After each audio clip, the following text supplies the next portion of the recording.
नमस्कार, हिंदुस्तान न्यूज़ 18 में आपका स्वागत है और मैं हूं आपके साथ अकबर इमाम। अभी मैं प्रकाश डायबिटिक एंड थायराइड हॉस्पिटल में हूं जो पुलिस कॉलोनी में स्थित है। अभी नेशनल न्यूट्रिशन वीक मनाया जा रहा है। इसी सिलसिले में हमारे साथ एक डाइटिशियन जुड़ी हैं और इनसे आज जानेंगे कि क्या संदेश देना चाहेंगी आज इस नेशनल न्यूट्रिशन वीक के बारे में लोगों को। नमस्कार मैडम, हमारे न्यूज़ में चैनल में आपका बहुत बहुत स्वागत है। मैं आपका जानना चाहूँगा कि आज जो नेशनल न्यूट्रिशन वीक है इसके बारे में क्या संदेश देंगी। नमस्कार, मैं dietitian Nikita Sinha doctor Prakash diabetes and thyroid speciality centre से आप सभी का स्वागत करती हूं। जैसा कि हम सभी जान रहे हैं कि सितंबर महीने में 1 तारीख से 7 तारीख तक हम लोग राष्ट्रीय पोषण सप्ताह मनाते हैं, जिसको इंग्लिश में नेशनल न्यूट्रिशन वीक भी कहते हैं। तो इस साल नेशनल न्यूट्रिशन वीक का थीम है feeding smart right from the start. तो आज इस पोषण सप्ताह के उपलक्ष्य पे मैं विटामिन डी के इम्पोर्टेंस को आप सभी के सामने प्रस्तुत करना चाहूँगी। विटामिन डी, जैसा कि हम लोग जानते हैं कि हमारे शरीर में उसका बहुत ही बड़ा रोल है। विटामिन डी कैल्शियम और फॉस्फोरस की एब्जॉर्प्शन के लिए भी हमारे बॉडी में बहुत महत्वपूर्ण रोल प्ले करता है। इसके अलावा मैं एक डायबिटिक सेंटर में हूँ, तो मैं ये बताना चाहूँगी कि डायबिटीज़ के मरीज़ों के लिए विटामिन डी का बहुत बड़ा रोल है, क्योंकि proper regulation and maintenance of blood glucose level के लिए विटामिन डी बहुत बड़ा रोल प्ले करता है। इसके अलावा हमारे हेल्दी बोन, हमारे हेल्दी दांत और हेल्दी मांसपेशियों के लिए भी विटामिन डी का बहुत बड़ा रोल है। अगर शरीर में विटामिन डी की कमी हो जाती है तो बच्चों में रिकेट्स और बड़ों में ऑस्टियोमैलेशिया जैसी दिक्कतें आने लग जाती हैं, ऐसी बीमारियां आने लग जाती हैं।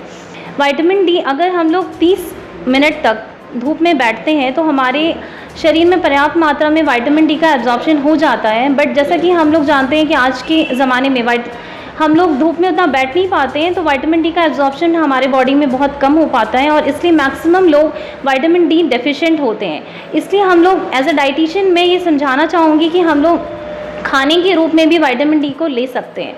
विटामिन डी के इम्पॉर्टेंट सोर्सेज हैं एग योक, मतलब क्या क्या उसमें मतलब किस चीज़ को ज़्यादा फूड लेने से मतलब फ़ायदामंद हो सकता है विटामिन डी में। जैसे अंडे का जो पीला वाला भाग होता है उसमें विटामिन डी है अच्छे मात्रा में, मशरूम्स में विटामिन डी है, सोयाबीन में विटामिन डी है, मिल्क में विटामिन डी है। और अगर वो फोर्टिफाइड मिल्क हो गया, विटामिन डी से फोर्टिफाइड कर देते हैं तो विटामिन डी और ज़्यादा बॉडी में चला जाएगा। इसके अलावा फोर्टिफाइड सीरियल्स भी मार्केट में अवेलेबल हैं जिसमें विटामिन डी से फोर्टिफाइड किया जाता है उससे हम लोग विटामिन डी की जो कमी है शरीर में उसको पूरी कर सकते हैं। इसके अलावा जो फैटी फ़िश होता है, फैटी फ़िश में भी विटामिन डी अच्छी मात्रा में पाया जाता है। इसके अलावा मतलब आप डाइटिशियन के रूप में मतलब ये सब आप विटामिन डी जो होती है जिसकी कमी से बहुत सारी बीमारी होती है, ये सब आपने मतलब इसके अलावा भी और कुछ एक्सरसाइज वगैरह या कुछ और ऐसी चीज़ होती है जिससे विटामिन डी को इम्प्रूव किया जाए। देखिए, एक्सरसाइज नहीं, बट हम लोग धूप में अगर बैठते हैं, हम लोग को पता है कि सनलाइट सबसे बेस्ट सोर्स होता है विटामिन डी का। तो अगर हम लोग सनलाइट में बैठ रहे हैं, sufficient amount of vitamin D मिल जाता है बॉडी में।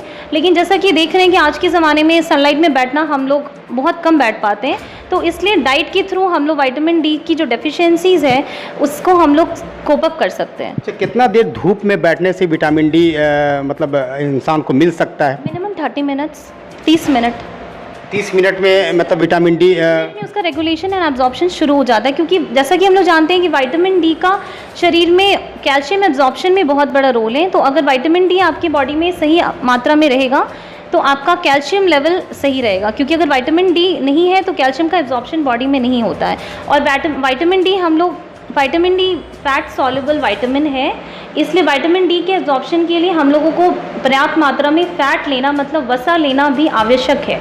जो भी हेल्दी फैट ऑप्शंस है जैसे कि कोकोनट ऑयल हो गया, घी हो गया, ये सब भी हम लोग को अपने खाने पीने में शामिल करना चाहिए।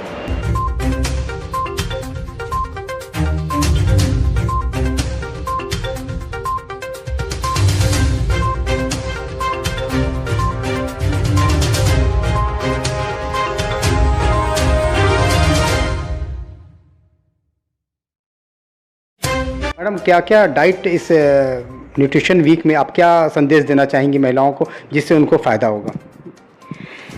ऐसे तो न्यूट्रिशन एवरीवन के लिए इम्पॉर्टेंट है और सारे स्टेजेस ऑफ लाइफ के लिए इम्पॉर्टेंट है, लेकिन अगर हम लोग खास करके बात करें विमेन और ख़ास करके वो महिलाएं जो रिप्रोडक्टिव एज ग्रुप में हैं, उनके एज में दो बहुत इम्पॉर्टेंट फेज है लाइफ का। First is pregnancy and second is lactation.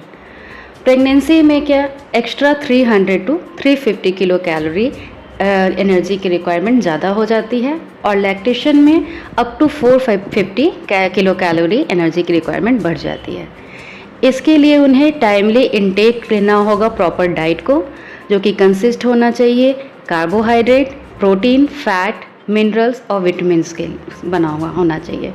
और प्रेगनेंसी में महिलाओं को अपने खून की कमी पे भी विशेष ध्यान देना चाहिए, क्योंकि एनीमिया बहुत ही कॉमन है ड्यूरिंग प्रेगनेंसी। इसके लिए हम लोग तो आयरन सप्लीमेंट्स देते हैं, लेकिन साथ में महिलाओं को आयरन के जो सोर्सेज हैं लाइक खजूर हो गया, एप्पल हो गए, अनार हो गए, ये सबों का इंटेक उन्हें करना चाहिए। साथ में बहुत सारी महिलाएं प्रेगनेंसी में वो या तो उन्हें डायबिटीज़ डिटेक्ट होता है ड्यूरिंग प्रेगनेंसी, जिसे जीडीएम बोलते हैं, या पहले से वो डायबिटिक होती हैं, तो उन्हें भी अपने खाने का विशेष ध्यान देना चाहिए। उन्हें शुगर रिस्ट्रिक्टेड डाइट लेनी होती है, आलू, चावल, चीनी, मीठा, ये सबसे परहेज करना होता है। और सबसे पहले ये बताइए कि जो महिलाएं मतलब जिनमें ब्लड की कमी हो जाती है, हीमोग्लोबिन की कमी, उनको क्या डाइट लेना चाहिए? हाँ, उन्हीं के बारे में बता रही हूँ मैं कि फर्स्ट जो ट्राइमेस्टर है उसमें हम लोग आयरन सप्लीमेंट नहीं दे पाते हैं मेडिसिन के फॉर्म में, लेकिन जैसे ही सेकेंड ट्राइमेस्टर में फीमेल जाती हैं तो उन्हें हम लोग आयरन सप्लीमेंट देते हैं ऊपर से, लेकिन खासकर खाने पीने में हम लोग उन्हें एडवाइस करते हैं कि सेब, अनार, चुकंदर, खजूर, ये सब की मात्रा वो ज़्यादा लें। मतलब हरी सब्जियों का कितना सेवन करना चाहिए? हरी सब्जियां भी बहुत इंपॉर्टेंट है प्रेगनेंसी, लैक्टेशन, ये सारी चीज़ों के लिए। अपना परिचय देंगे मैडम? मैं doctor Mrinalini Sinha, consultant gynaecologist, doctor Prakash hospital, Patna. Thank you.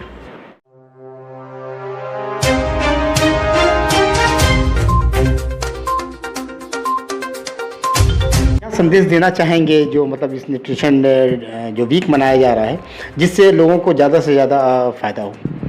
नमस्कार। सबसे पहले हिंदुस्तान न्यूज़ 18 के सभी दर्शकों को doctor Prakash diabetes and thyroid speciality centre की तरफ से बहुत बहुत मुबारकबाद, बहुत बहुत धन्यवाद। जैसा सभी लोगों को पता है कि हर साल सितंबर महीने में 1 तारीख से 7 तारीख तक राष्ट्रीय पोषण सप्ताह, जिसको नेशनल न्यूट्रिशनल वीक भी बोला जाता है, मनाया जाता है। इसकी शुरुआत भारत सरकार ने लगभग 1982 ईस्वी से शुरू की थी, जो लगातार हर साल किया जा रहा है। इस साल जो नेशनल न्यूट्रिशनल वीक जो बनाया जा रहा है, इसका जो थीम रखा गया है भारत सरकार की तरफ से, वो थीम रखा गया है कि शुरू से ही स्मार्ट फीडिंग करना है।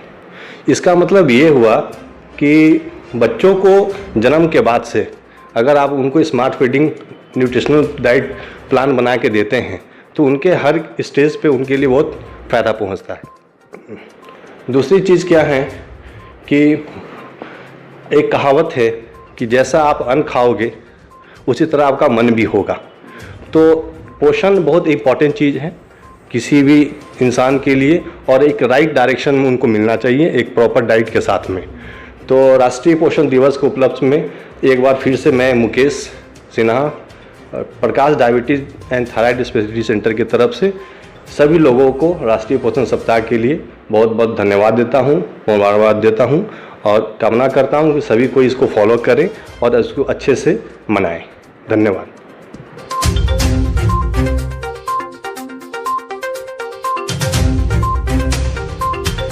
डॉक्टर साहब, क्या पेशेंट को अपने आप मशवरा देंगे, क्या संदेश देंगे इस न्यूट्रिशन वीक में कि जो ज़्यादा से ज़्यादा वो सेहत याब रहें? न्यूट्रिशन एक मेजर कंपोनेंट है, पिलर है डायबिटीज़ मैनेजमेंट के लिए। और मैं हिंदुस्तान नेटवर्क 18 के सभी दर्शकों को ये बताना चाहता हूँ कि न्यूट्रिशन के द्वारा, बैलेंस्ड मील के द्वारा आप डायबिटीज़ का मैनेजमेंट आसानी से कर सकते हैं।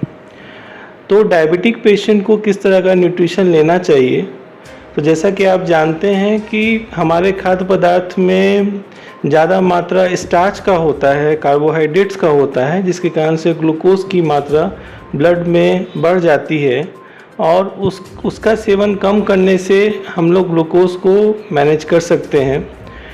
और ग्लूकोज, गुड़, जैगरी और बहुत सारे जो पदार्थ होते हैं जो ज़मीन से नीचे उपजते हैं, जैसे पोटैटो, शकरकंद, इसका भी सेवन ज़्यादा करने से ग्लूकोज लेवल बढ़ जाता है।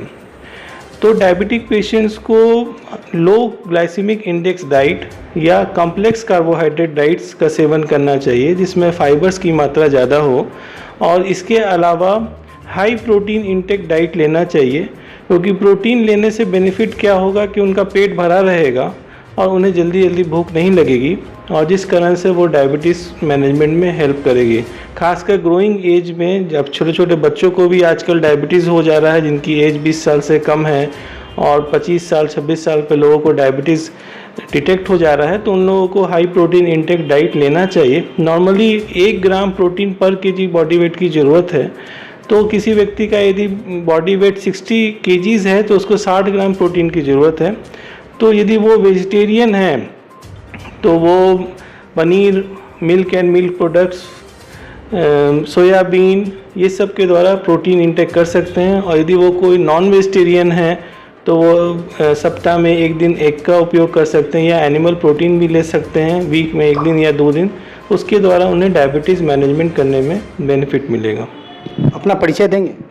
मेरा नाम हुआ डॉक्टर ES प्रकाश। मैं मधुमेह रोग विशेषज्ञ और निदेशक doctor Prakash diabetes speciality centre, police colony, Patna से बोल रहा हूँ। अभी बहुत सारी जानकारियाँ इस न्यूट्रिशन वीक में हमारे डॉक्टर्स लोगों ने बताया है, और डाइटिशियन थी, उन्होंने भी बहुत कुछ बताया है कि क्या लेना चाहिए, क्या नहीं लेना चाहिए, और क्या लेने से बहुत फ़ायदा होता है। हमारी जो डॉक्टर साहिबा थी, उन्होंने महिलाओं को बताया है कि कौन सी डाइट सबसे इम्पॉर्टेंट होती है, जिन्हें लेने से बहुत फ़ायदे होंगे उन्हें प्रेगनेंसी में। डॉक्टर साहब ने बताया है कि डायबिटिक के पेशेंट को क्या लेने से बहुत ज़्यादा उन्हें राहत मिलेगी, उन्हें फ़ायदा होगा। कैमरामैन मिथिलेश कुमार के साथ मैं हूं अकबर इमाम, हिंदुस्तान न्यूज़ 18। अगर आपको हमारा चैनल पसंद आता है तो इसे लाइक, सब्सक्राइब और शेयर ज़रूर करें। धन्यवाद।